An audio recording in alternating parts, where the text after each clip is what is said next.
Welcome back to our channel. And bago tayo mag-start guys, gusto ko lang magpasalamat sa mga nag-like, nag-subscribe at nag-share ng videos natin.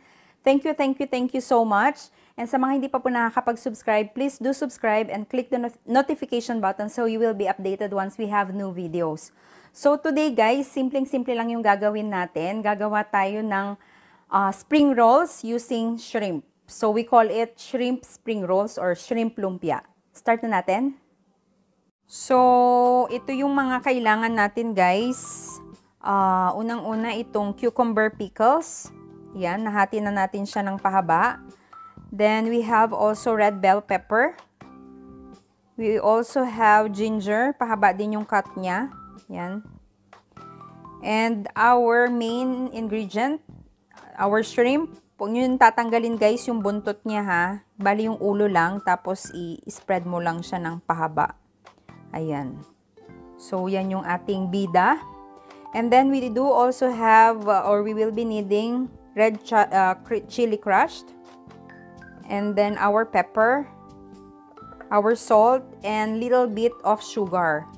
Konting-konti lang guys, sprinkle nyo lang siya dito sa may shrimp para lang medyo may tamis ng konti. Parang maghalo yung tamis at saka yung konting alat. And then also our wrapper, spring rolls wrapper. Yan, start na natin. So, maglalagay na tayo ng konting chili flakes or yung crushed chili sa ating shrimp. Yan, konti lang guys or depende kung gaano nyo ka gusto na maanghang siya or ano. Or yung slight lang para lang may kagat. And then, we will be putting also our pepper. Yan.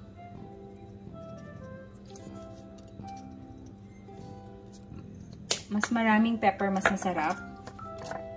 Some salt also. Tansyahin nyo na lang guys ha, kung gaano karami yung gagawin nyo.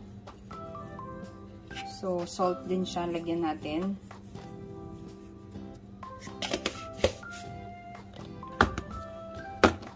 And saka natin sprinkle yung konting-konting sugar para mag-agaw yung tamis at saka yung anghang.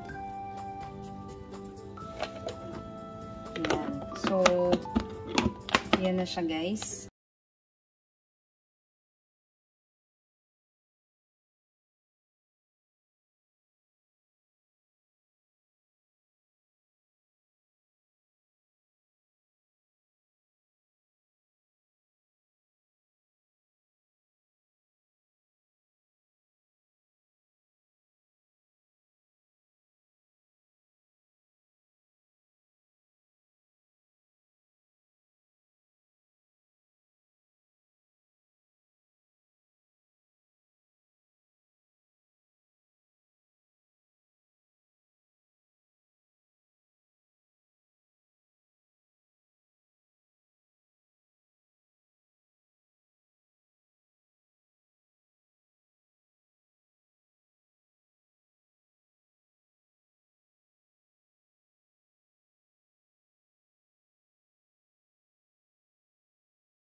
We are reheating our pan with our oil.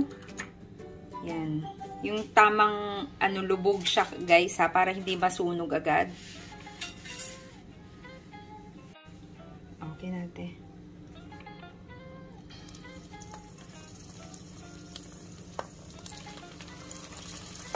Itong shrimp guys, saglitan lang ito maluto.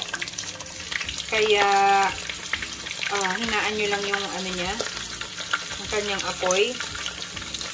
Dahil madaling maluto.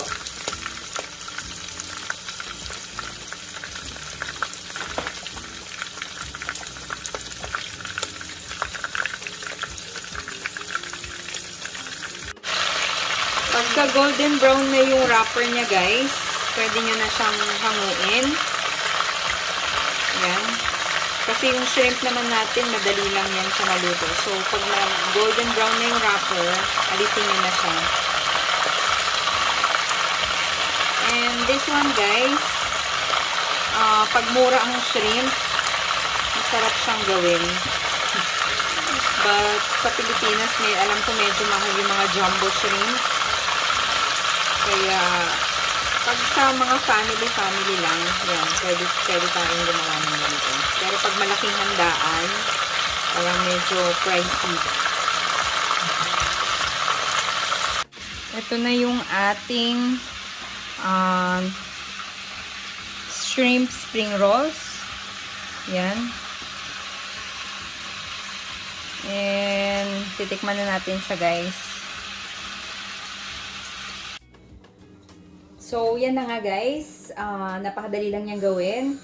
And now, titikman na natin siya. Ang aking paboritong time. Tikiman time. Medyo mainit pa yata.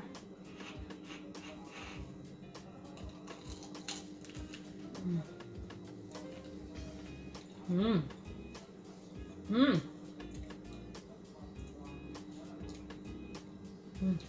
sarap.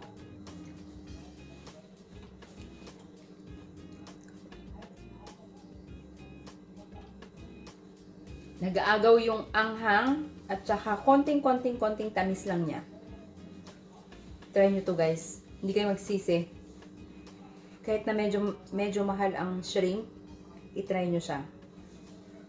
Super masarap.